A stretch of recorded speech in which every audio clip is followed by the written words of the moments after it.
Мөрөн нисгүүдэл болж буй онцлог үйл явдал мэдээллийг таймлан хүргэе.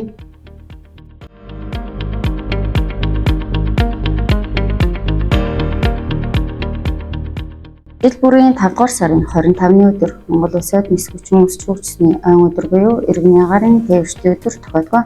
Энэ жилийн хувьд түүхт 100 жилийн тохиож байгаагаараа онцлогтой.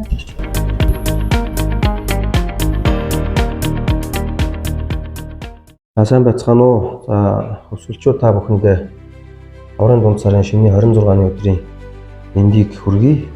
Энэ жил бол иргэний нисхийн системийн хэмжээнд бас түүх 100 жилийн тохиох гэж байгаа. За анх 1925 оны 5 сарын 25-ны өдөр Улаанбаатар хотын консулын дэнжид U13 агаарын хөлөг газардсанаар энэ түүхэн он цаг хугацааг одоо тоолж эхэлсэн байдаг. За энэ түүхт ойн арга хэмжээтэй холбоотой иргэний нисхийн системийн хэмжээнд бас олон томоохон ажлуудыг төлөвлөд хийж хэрэгжүүлж байна. За тухайлбал системийн аврах шалгуур бол спортын наадам, төслийн уралдаан, за мөн эрдэм шинжилгээний хурал гэх мэтлэн бас томоохон ажлуудыг одоо бүгдээ төлөвлөж хийж байна. За мөн мөрөн нисгүүдэлийн хувьд бол бид бүхэн бас энэ түүх 100 жилийн ойн арга хэмжээ тохиолдолд бас тодорхой хэмжээний ажлуудыг төлөвлөж хийж хэрэгжүүлж байна. Энэ дундаас тухайлах юм бол одоо агаарын тээврийн үйл ажиллагааг олон нийтэд сурталчлан таниулах, за мөн нислэг үйлдвэрлэлийн үндсэн үйл ажиллагааг сайжруулах, хамт олноо идэвхжүүлэх, за мөн засвар арчил тогтчлтын ажлуудыг бас төлөвлөд хийж байна.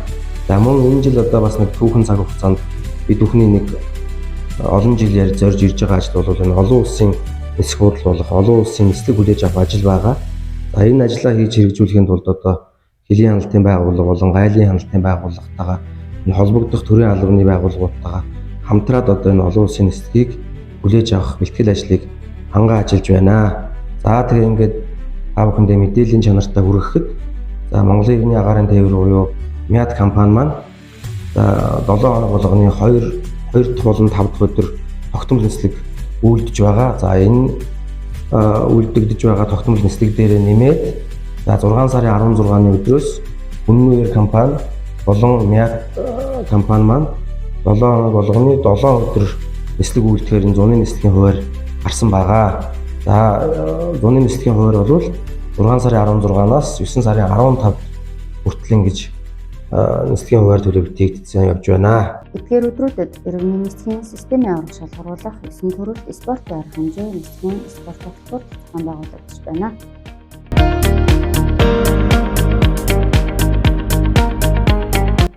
Өнөөдрийн байдлаар орон нутгийн нисгүүдлийн баг тамирчид маань эрэгтэй дартс болон эмэгтэй шатрын дүрд тус бүр алтан медаль авч эмэгтэй гар бөмбөгийн баг 2025 оны 5 дугаар сарын 16-ны өдөр аваргын алтан медалийн төлөө тоглохоор шалгарсан зэрэг амжилтуудыг үзүүлээд байна. Нисгүүчний 100 жилийн өгөхтөн агаарын тээврийн үйл ажиллагааг сурталчлах зорилгоор мөрөн нисгүүдлийн нэрэмжит дартсын спортын аймгийн аврах шалгаруулах тэмцээний Монголын сонгог дартсын холбооны Өсвөл аймаг дахь салбар зөвлөлтөй хамтран 2025 оны 5 дугаар сарын 24-ний өдөр зохион байгуулахаар төлөвлөдөд байна. Мөн айн хүрээнд мөрөн нисгүүдийн хамт олон өдөр тутам хийж хэвшсэн ажлын байрны дасгалаараа Дорнод аймаг дахь Чавс нисгүүдэл, Увс аймаг дахь Дэглэг цагаан нисгүүдэл, Үр хангай аймаг дахь Арга хэр нисгүүдлүүдийг тус челленждуудад байна.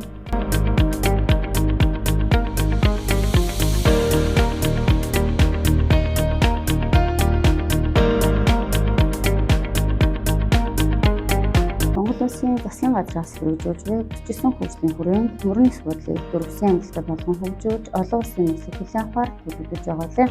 Уг ажлын хүрээнд өнөөдөр буюу 2025 оны 4 сарын 28-ны өдөр Булган аймаг зохион байгуулагдж буй хойд бүсийн төвлөлийн анх дахь хуралдаанд мөрөн нисгүүдлийн дарга Дэглэг шиг бот оролцож байгаа зэрэг мэдээллүүдийг онцлон хүргэж байна.